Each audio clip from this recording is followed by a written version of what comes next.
Hi guys, so let's talk about how something can act as either a Bronsted Lowry acid or a Bronsted Lowry base. So I think the easiest way to do this is to just do a couple of these problems. And so let's look at number 3 and let's look at C.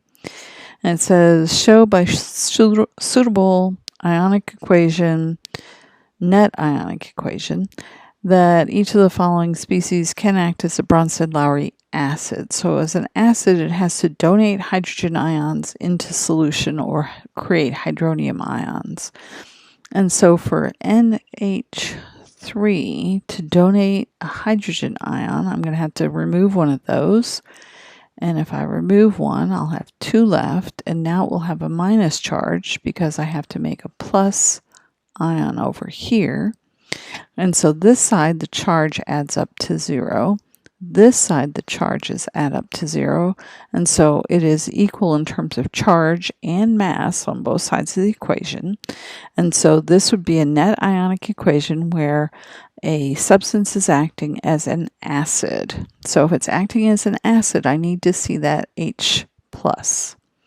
Let's look now at question number 4. Now we're going to ask it to do, this is acid as well. Let's go down here to number 5.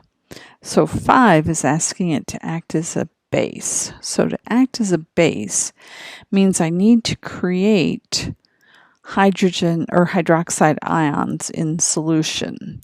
So let's look at C, and this is NH3, and it's going to react with a molecule of water. And it will, this is a base, so it's going to accept a hydrogen ion from the water. And so I would get NH4 with a plus sign because it's added a hydrogen ion. And I would make hydroxide ions because I'm breaking this water molecule apart. One hydrogen goes to the NH3 to make NH4. The O and the H are left over and they're out in solution. And again, my 2 sides have the same net charge. This side has a 0 charge and this side has a 0 charge. So I hope that's clear for you. Let me do one more. How about Cn minus? And it's also going to be reacting, and I'm going to just write water out now as more of a molecule so you can see what I'm doing. This hydrogen I'm going to pull off. That's going to leave this. The electrons between these two will end up on that oxygen. And this hydrogen will be attracted to this. And so I would get HCN plus OH minus. This side I have a charge of -1. This charge on this side is -1. So again, my net charges are still equal to 0.